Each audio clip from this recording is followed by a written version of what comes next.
함께 나눌 하나님 말씀은 구약성경 아가서 2장 1절 말씀입니다. 아가서 2장 1절 말씀 봉독합니다. 나는 샤론에 수선하여 골짜기에 백합화로다. 아멘. 사랑하는 성도 여러분, 한 주간 평안하셨습니까? 우리 하나님의 은혜가 우리 모든 성도들과 날마다 함께 하시기를 주님의 이름으로 축복합니다. 성가대의 귀한 찬양 가운데 우리 마음에도 은혜가 되고 우리 얼굴도 훨씬 밝아지시는 것 같네요. 오늘 제목처럼 샤론의 꽃 대신 예수님의 은혜가 우리 가운데 임해서 샤론의 꽃보다도 더 아름다운 우리 성도들이 되셨으면 좋겠습니다. 이 예수님을 우리가 상징하는 여러 가지 상징을 비유를 들 수 있는데 아가서에서는 그것을 이런 꽃이나 혹은 하다못해 아름답게 보이는 자연 속에 있는 여러 가지 생물들에 비유하기도 합니다.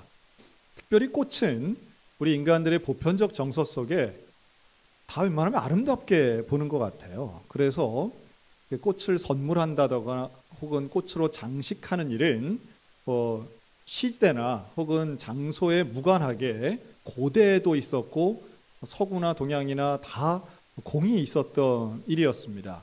지금도 우린 그런 전통이 있죠. 그래서 뭔가 축하할 만한 일이 있으면 졸업식이나 생일날 꽃을 주고 받기도 합니다. 지금 이 단상에 강단에 꽃장식이 되어 있는 것 보실 거예요. 이것은 물론 눈으로 보기에 아름답기 때문이기도 하고요.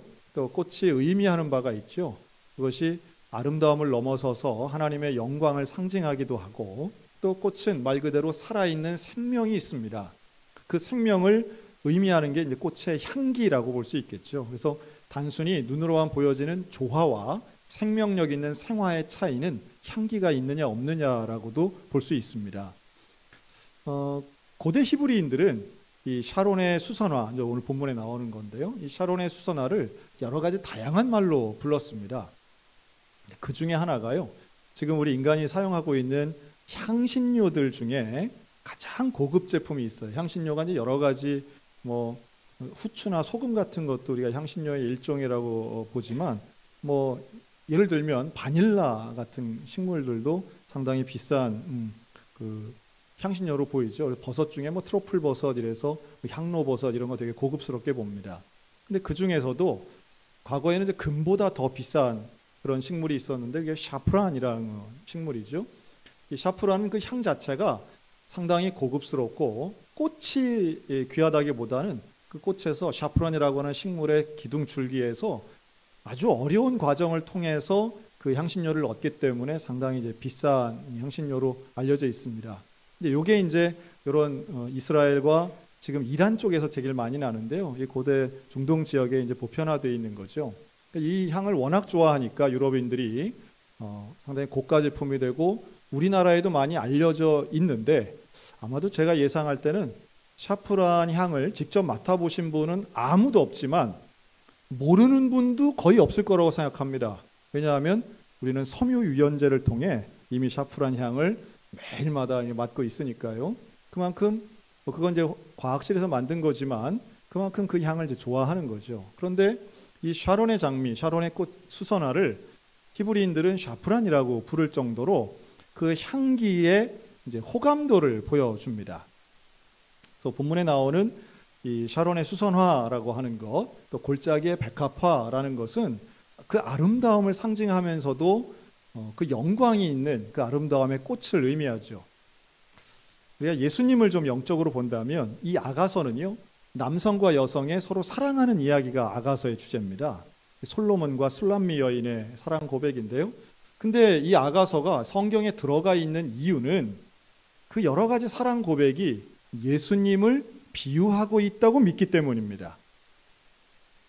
그래서 이 꽃의 아름다움은 단순하게 인간을 즐겁게만 하는 것이 아니라 바로 예수 그리스도의 아름다움, 예수 그리스도의 순결성 이런 것을 상징한다고 보는 거예요.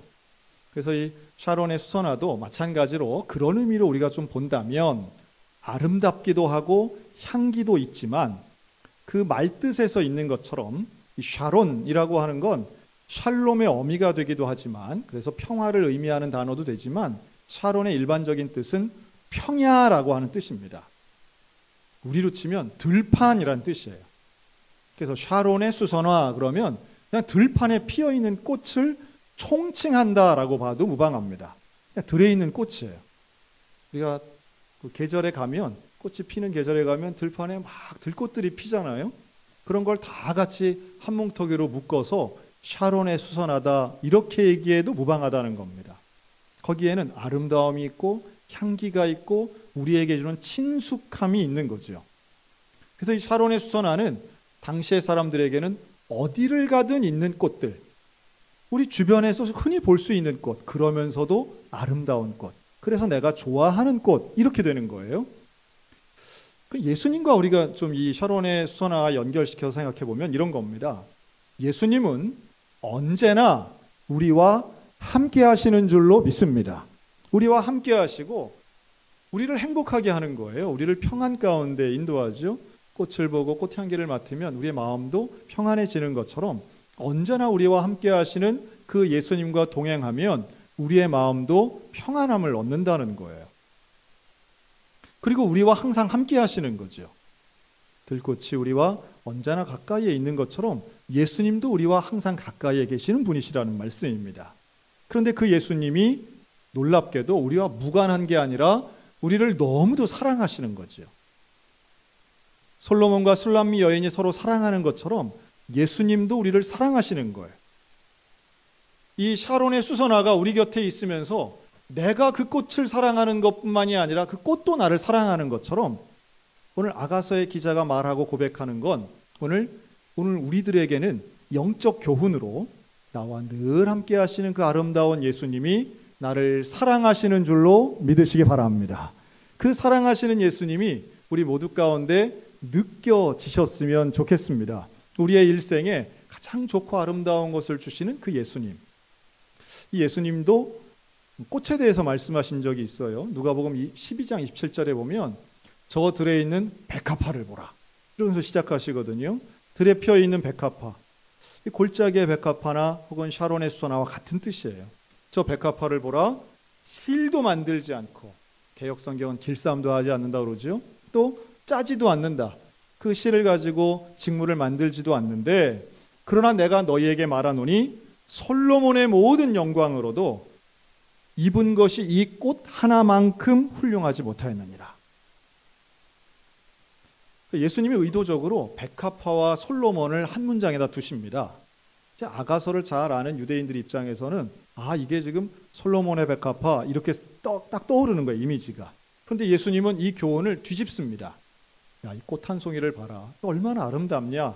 그런데 이 꽃 한 송이가 받은 은혜가 솔로몬이 누렸던 것보다 더 큰 거야. 솔로몬은 가장 부자예요. 가장 비싼 것 입고 가장 대접받고 가장 존귀하게 산 사람이에요. 그런데 예수님의 말씀은 이 들판에 피어있는 백합화 하나가 솔로몬의 영광보다 더 큰 걸 누리는 거야. 자, 이게 참 귀한 말씀인데요. 이 예화를 왜 들었는가? 자, 한번 진짜로 예수님이 하시고 싶은 말씀은 이겁니다. 저를 따라해 주세요. 하물며 너희 일까 보냐. 예수님 정말 하고 싶었던 건 꽃도 예쁘지만 이 꽃보다 누가 더 소중하다는 거예요. 한 영혼이 소중한 거죠. 너희가 더 소중한 거야. 자, 우리 옆 사람에게 당신은 꽃보다 아름답습니다. 네. 우리가 우스갯소리로 아내의 생일날 꽃을 딱 사다 주니까 먹지도 못할 거 왜 사왔냐고 하는 그런 우스갯소리 있잖아요. 그런데 사실은 꽃보다 아름다운 게 사람이죠. 왜냐하면 예수님이 그렇게 말씀하셨으니까요. 하나님 우리 이렇게 창조하신 거예요. 근데 꽃을 보기만 해도 이렇게 아름다운데 사람의 소중함, 사람의 아름다움, 사람의 영혼의 존귀함을 예수님은 이렇게 비유를 들어서 명확하게 말씀하시거든요.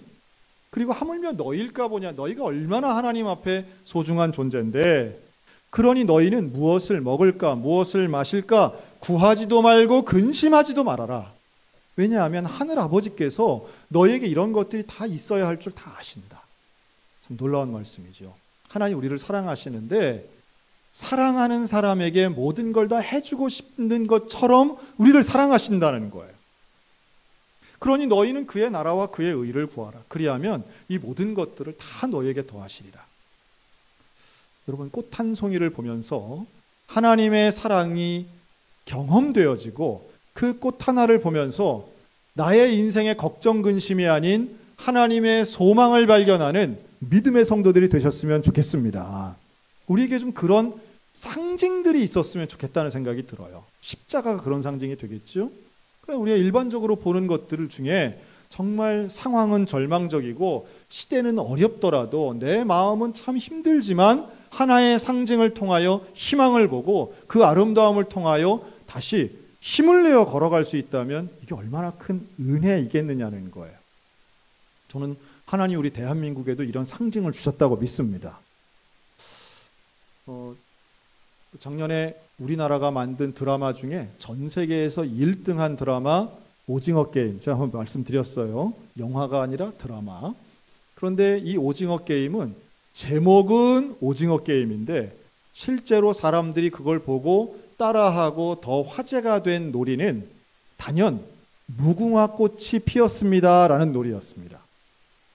이걸 세상에 한국말도 할 줄도 모르는 미국인, 저 아시아에 있는 캄보디아 사람들도 무궁화 꽃이 피었습니다 하면서 그 게임을 하는 걸 봤어요. 야, 대단하다. 그러면서 또 하나 드는 생각은 참 신기하다. 저도 그 놀이를 했고 여기 계신 대부분들이 어렸을 때 몇 번씩 해보셨을 거예요. 그거 누가 만들었을까요? 그거 언제부터 우리는 그 놀이를 했을까요? 그리고 왜 하필이면 하고 많은 꽃 중에 무궁화 꽃이었을까? 이런 생각을 했는데 어제 찾아보니까요. 이게 다 이유가 있고 역사가 있더라고요. 자, 먼저 무궁화 꽃은요, 우리나라에서 흔히 볼 수 있는 꽃이었습니다. 그래서 신라 시대에도 고려 시대에도 이 무궁화에 대한 여러 가지 서술들이 있어요. 그러나 이제 그렇다고 해서 국화가 되는 건 좀 차원이 다른 이야기인데 여기에는 꼭 빠질 수 없는 중요한 인물이 하나 계세요. 남궁옥 장로님이라는 분입니다. 이 남궁옥 선생님은 장로님이기도 했지만 교회에서는 전도사 역할도 하셨습니다. 실제로. 이분이 1860년대에 태어나신 분인데요. 우리가 알기로는 이분이 강원도 홍천 분인 줄 알지만 이분은 정확하게 서울에서 태어나신 분이에요. 할아버지까지 홍천에 사시고 할아버지가 서울로 이사를 가는 바람에 이 남궁옥 선생님은 서울에서 태어납니다. 집안이 가난했죠. 그러나 소년 남궁옥은 상당히 똑똑하고 공부 잘한 소년이었습니다. 그 당시에 독문학이라고 하는 교육기관에 들어가는데요. 이게 우리나라에서 최초로 만들어진 외국어 교육기관이었습니다. 여기에 들어가서 졸업을 할 때 1등 수석 졸업을 합니다. 그래서 공식적으로는 우리나라에서 영어를 배워서 제일 잘한다고 공인받은 사람이 이 남궁옥 선생님이었던 거예요. 이분이 졸업을 하고 관직에 들어가는데요. 관직에서 처음으로 했던 일이 통역관 일이었습니다. 그래서 원래는 저 유럽까지 사절단 이끌고 갔어야 되는데 일제의 반대로 유럽은 못 가고 홍콩까지만 갔다가 이제 돌아오거든요. 돌아와서는 당시에 있던 일본, 러시아, 미국 이 아주 혼란했던 그 시대에 세기 말의 시대에 이 관직에 있으면서 저런 모습들을 보는 거죠. 그리고 민족의 앞날을 위해서 독립협회의 창립 회원이 되고요. 황국신문이라고 해서 당시에 주필까지 하십니다. 그리고 서울에 있는 종교교회를 나가면서 이제 물론 세례도 받고 신앙생활을 하지만 당시 이 개신교를 믿었던 당대의 엘리트들은 하나같이 개신교를 통해 기독교를 통해 조선이 독립되기를 다 바라고 개신교로 들어왔던 거죠. 그러면서 이제 YMCA로 알려져 있는 기독 청년단도 처음 시작할 때 이 남궁옥 선생님이 개입을 합니다. 창립 멤버 중에 하나였어요. 그러나 노력에도 불구하고 경술국치, 당시에 경상북도에 있는 칠곡군수, 양양군수를 거쳤던 이 남궁옥 선생님은 경술국치를 통해 나라가 정말로 주권이 빼앗기자 가뜩이나 일제로부터 괴롭힘을 당하던 차에 이제 모든 관직을 내려놓고 1918년에 드디어 홍천으로 옵니다. 그때 나이가 이미 50대 후반의 나이였어요. 그러니까 젊은 나이가 아니었던 거죠. 그런데 그때에도 내가 과연 뭘 할 수 있을까 고민하던 후에 당시에 이 기독교인들이 어디를 가든 하던 두 가지 중요한 사업이 있었습니다. 당시의 기독인들은 어디를 가든 첫째는 교회를 세우고 둘째는 학교를 세우는 일이었어요. 남궁옥 선생님도 바로 이 홍천군 서면에 학교를 세웁니다. 모곡학교라는 학교를 세우고요. 교회를 세웁니다. 모곡교회가 됩니다. 교회를 세운 이유는 명확하죠. 하나님의 복음을 전파하기 위함입니다. 중요한 건 학교를 세운 이유예요. 학교를 세워서 어린이들, 청년들을 가르치는 것, 이게 바로 우리 조선의 미래가 있는 일이다. 참 이때의 우리 그리스도인들은 조국의 미래를 언제나 생각한 거예요. 민족의 미래. 지금 당장의 내 삶의 어떤 안위보다 다음 세대가 어떻게든지 더 좋은 나라에서 살게 하기 위해서 노력하고 그 교육의 장을 펼치려고 자기의 재산을 다 갖다가 헌납을 하는 상황이었습니다. 근데 어린이들이 모여요. 그걸 가르치는데, 자, 다양한 학문을 가르치고 당연히 영어를 가르칩니다. 붓글씨도 가르칩니다. 이분이 글씨가 좋았다고 그래요. 그래서 글을 쓰는데 그 글씨가 예쁜 글씨를 쓰는데 이분이 만든 글씨체가 있습니다. 폰트라고 그러죠. 그게 바로 궁서체입니다. 궁서체의 뜻은 원래 궁궐 안에 있는 여성들이 쓰는 글씨체라는 의미가 있는데요. 이 궁서체를 폰트로 만든 분이 이 남궁옥 선생님이에요. 재밌죠? 이분 정말 재주도 다양하시고 할 수 있는 능력도 많은 분이었는데 아이들을 모아놓고 민족에 대한 자부심을 가르치려다 보니까 어떤 상징이 필요했던 거예요. 아이들에게 우리 조선이 훌륭하고 우리도 하나의 나라고 우리 민족이 중요하다. 당시에는 일본이 최고고 일본이 1등 국가고 우리는 1등 국가 시민 돼야 된다. 이런 교육이 막 퍼져나가고 있었던 때였기 때문에 남궁옥 선생님에게는 아니다. 하나님은 우리나라 사랑하시고 우리는 이 나라 민족을 더 사랑해야 될 그런 의무와 사명이 있다. 이걸 가르쳐야 되는데 그 상징으로 무궁화를 택합니다. 무궁화는 당시에 어디나 피어있던 꽃이었어요. 또 무궁화는 그 이름처럼 날마다 새롭게 피어나는 꽃이었습니다. 이 무궁화는요, 특징이 있더라고요. 무궁화는 매일마다 꽃이 하루 폈다가 떨어지고 그 다음날 새로 꽃을 피우는 나무라는 거죠. 그래서 꽃이 7월부터 10월까지 피는데 이 꽃이 나무 한 그루를 기준으로 하면 매일마다 이 3개월 동안 피고 지기 때문에 나무 한 그루에 나오는 무궁화 꽃이 2천에서 3천 송이가 핀다는 거예요. 생명력이 대단하죠. 매일마다 새로운 꽃이라고 볼 수 있습니다. 이게 남쪽에서 주로 서식하기 때문에요. 한국에만 있는 건 아닙니다. 미국 워싱턴 DC에 가도 무궁화가 있고요.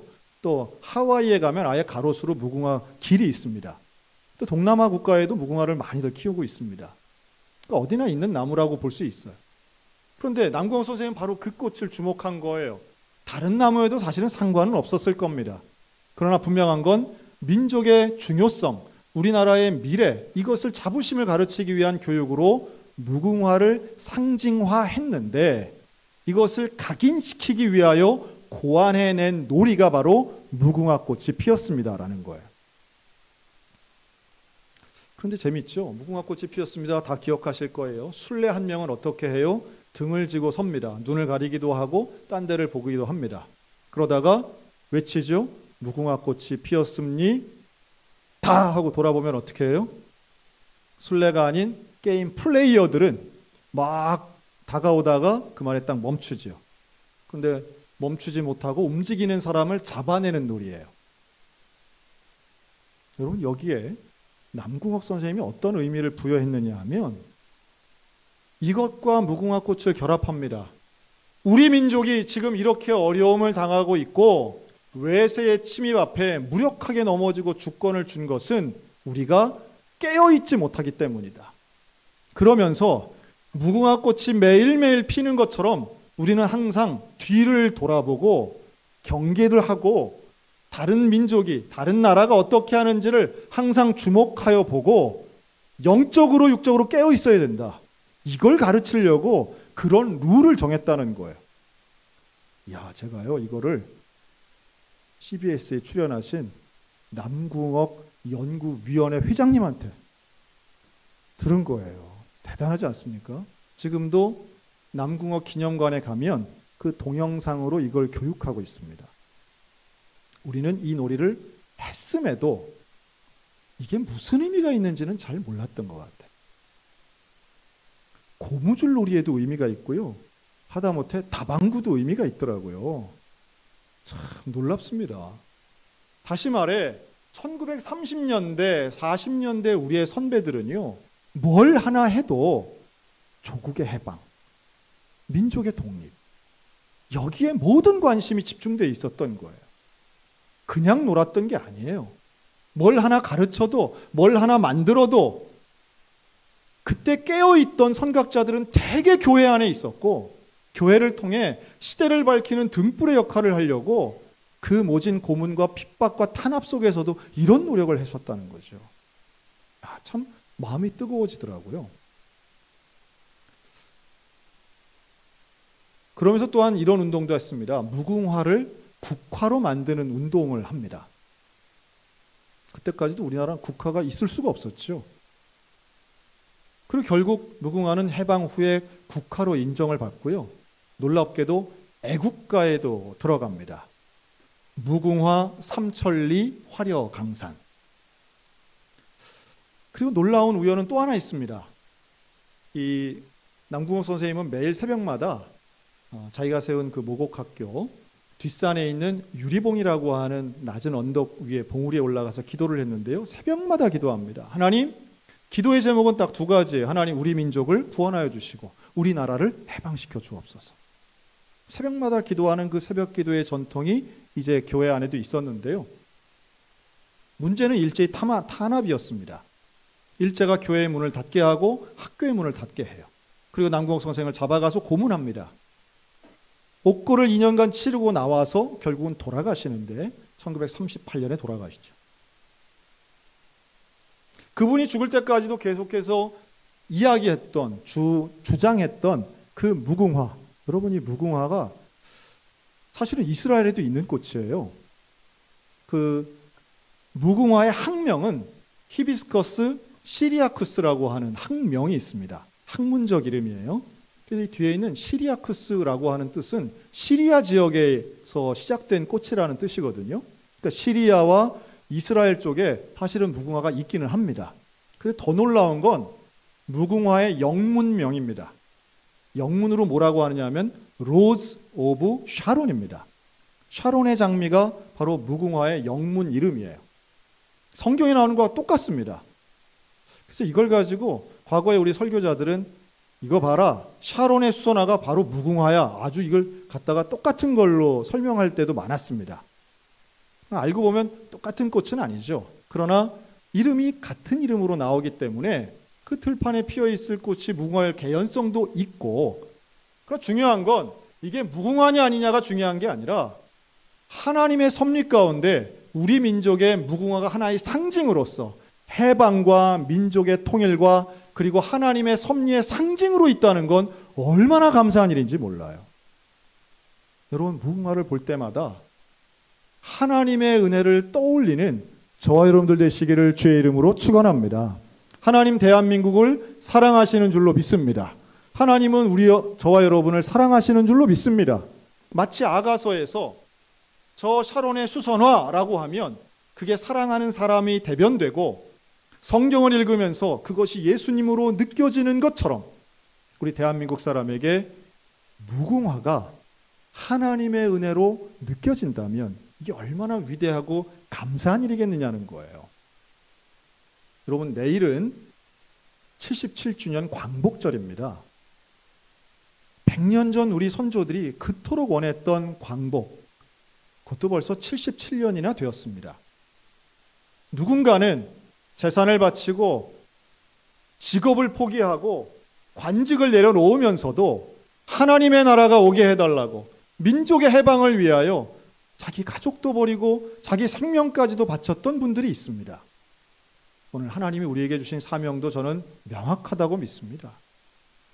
하나님 우리에게 주신 사명, 우리 민족의 복음화와 이 나라가 하나님 나라 되는 것 아니겠습니까?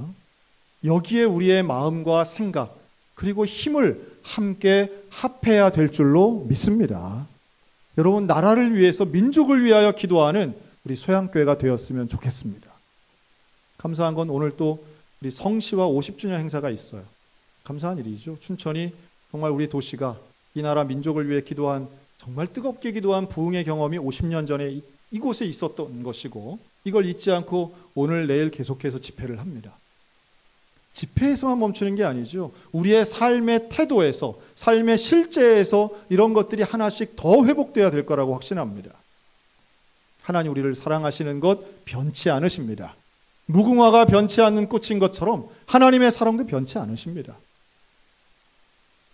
예수께서 우리를 사랑하시고 우리를 위하여 십자가에 달려 돌아가시고 우리를 구원해 주신 그 은혜를 잊지 않고 오늘도 하나님 사랑, 나라 사랑을 실천하며 헌신하는 우리 모두 가운데 샤론의 꽃처럼 아름답고 영광 되신 하나님의 은혜가 평생토록 충만하게 되시기를 주님의 이름으로 축원합니다. 아멘. 기도하겠습니다.